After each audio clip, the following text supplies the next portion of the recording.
नमस्कार साथियों। कोई तो बताता है कि कुंभ 144 साल बाद लगता है और कोई बता रहा है 12 साल बाद लगता है, कोई बता रहा है 6 साल बाद लगता है और कोई 3 साल बाद बता रहा है। तो साथियों, आखिरकार क्या आपके मन में भी यह सवाल उठता है कि कुंभ मेले का आयोजन अलग अलग समय में और अलग अलग जगह पर क्यों किया जाता है? कभी यह मेला उज्जैन में लगता है, कभी नासिक में लगता है, तो कभी प्रयागराज में लगता है। आखिर इस मेले के पीछे कौन सी कहानी जुड़ी हुई? आखिर इस मेले का इतिहास कितना लंबा रहा है, जो कि आज विश्व के जन जन में यह मेला अपनी अमिट छाप छोड़ता है? तो साथियों, चलिए शुरुआत करते हैं प्रयागराज महाकुंभ के बारे में। तो आज हम इस वीडियो में कुंभ के मेले की पूर्ण चर्चा करने वाले हैं। हम जानेंगे कि आखिर इस मेले को लगने में अलग अलग समय का निर्धारण क्यों किया गया है, अलग अलग स्थान का निर्धारण क्यों किया गया है, और क्या पौराणिक कथा है जिसके बाद इस मेले का आयोजन शुरू हुआ, और इतिहास में वह कौन सा कारण रहा है जिसके बाद कुंभ के मेले का आयोजन होना शुरू हुआ है। तो साथियों, अगर आप भी कुंभ के मेले के बारे में जानने की इच्छा रखते हैं तो इस वीडियो को अंत तक जरूर देखना। वीडियो में आगे बढ़ने से पहले अभी तक आपने हमारा चैनल सब्सक्राइब नहीं किया तो चैनल को सब्सक्राइब करके बेल आइकन की घंटी पर प्रेस कर देना, और वीडियो अच्छा लगे तो लाइक करना, कमेंट में महाकाल जरूर लिख देना। आपके क्या विचार है इस मेले के बारे में? अच्छा लगे तो प्लीज इसे आगे से आगे ज्यादा शेयर करना, ताकि कुंभ के मेले की संपूर्ण जानकारी सभी को प्राप्त हो सके। तो चलिए साथियों, स्टार्ट करते हैं। इस मेले की इतिहास के बारे में जानते हैं। देखा जाए तो कुंभ मेले का इतिहास काफी पुराना है।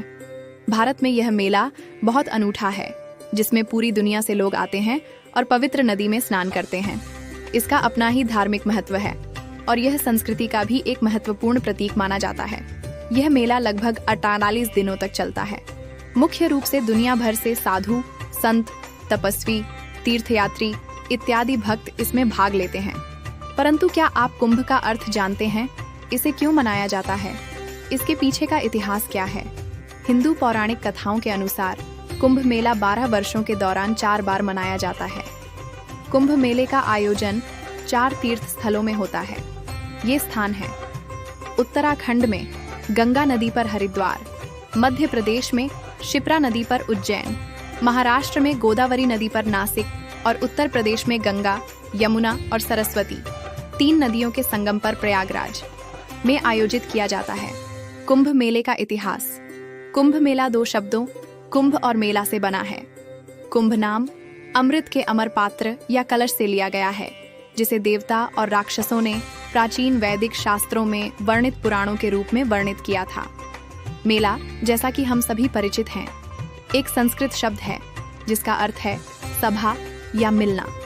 इतिहास में कुंभ मेले की शुरुआत कब हुई, किसने की, इसकी किसी ग्रंथ में कोई प्रमाणिक जानकारी नहीं है, परंतु इसके बारे में जो प्राचीनतम वर्णन मिलता है वह सम्राट हर्षवर्धन के समय का है, जिसका चीन के प्रसिद्ध तीर्थयात्री ह्वेनसांग द्वारा किया गया है।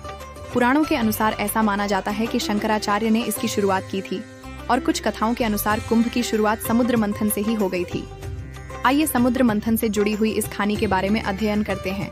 ऐसा कहा जाता है कि महर्षि दुर्वासा के श्राप के कारण जब इंद्र और देवता कमजोर पड़ गए, तब राक्षस ने देवताओं पर आक्रमण करके उन्हें परास्त कर दिया था। ऐसे में सब देवता मिलकर विष्णु भगवान के पास गए और सारा वृतांत सुनाया। तब भगवान ने देवताओं को दैत्यों के साथ मिलकर समुद्र यानी क्षीर सागर में मंथन करके अमृत निकालने को कहा। ये दूध सागर ब्रह्मांड के आकाशीय क्षेत्र में स्थित है। सारे देवता भगवान विष्णु जी के कहने पर दैत्यों से संधि करके अमृत निकालने के प्रयास में लग गए। जैसे ही समुद्र मंथन से अमृत निकला, देवताओं के इशारे पर इंद्र का पुत्र जयंत अमृत कलश लेकर उड़ गया। इस पर गुरु शंकराचार्य के कहने पर दैत्यों ने जयंत का पीछा किया और काफी परिश्रम करने के बाद दैत्यों ने जयंत को पकड़ लिया और अमृत कलश पर अधिकार जमाने के लिए देव और राक्षसों में 12 दिन तक भयानक युद्ध चला रहा। ऐसा कहा जाता है कि इस युद्ध के दौरान पृथ्वी के 4 स्थानों पर अमृत कलश की कुछ बूंदें गिरी थीं, जिनमें से पहली बूंद प्रयाग में, दूसरी हरिद्वार में, तीसरी बूंद उज्जैन और चौथी नासिक में गिरी थी। इसीलिए इन्हीं 4 जगहों पर कुंभ मेले का आयोजन किया जाता है। यहीं आपको बता दें कि देवताओं के 12 दिन पृथ्वी पर 12 साल के बराबर होते हैं, इसलिए हर 12 साल में महाकुंभ का आयोजन किया जाता है। अब जानते हैं कि कुंभ के आयोजन की तिथि कैसे निर्धारित की जाती है। किस स्थान पर कुंभ मेले का आयोजन किया जाएगा, यह राशियों पर निर्भर करता है। कुंभ मेले में सूर्य और बृहस्पति का खास योगदान माना जाता है। जब सूर्य एवं बृहस्पति एक राशि से दूसरी राशि में प्रवेश करते हैं तभी कुंभ मेले को मनाया जाता है और इसी आधार पर स्थान और तिथि निर्धारित की जाती है। जब बृहस्पति वृषभ राशि में प्रवेश करते हैं और सूर्य मकर राशि में, तब कुंभ मेले का आयोजन प्रयागराज में किया जाता है। जब सूर्य मेष राशि और बृहस्पति कुंभ राशि में प्रवेश करते हैं तब कुंभ मेले का आयोजन हरिद्वार में किया। जब सूर्य और बृहस्पति का सिंह राशि में प्रवेश होता है तब यह महाकुंभ मेला नासिक में मनाया जाता है।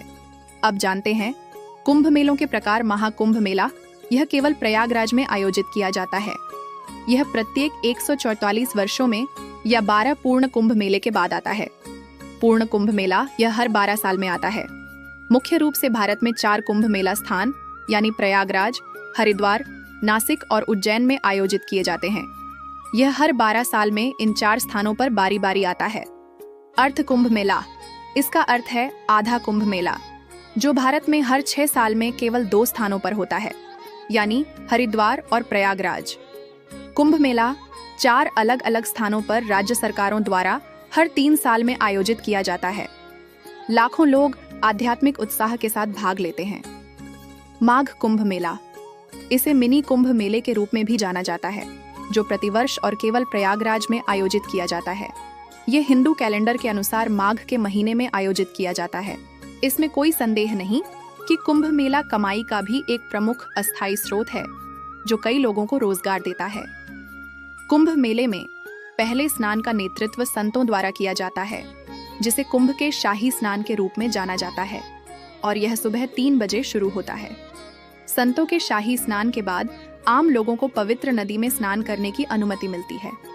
हिंदू पौराणिक कथाओं के अनुसार यह माना जाता है कि जो इन पवित्र नदियों के जल में डुबकी लगाते हैं वे अनंत काल तक धन्य हो जाते हैं। यही नहीं, वे पाप मुक्त भी हो जाते हैं और उन्हें मुक्ति के मार्ग की ओर ले जाता है। धन्यवाद साथियों।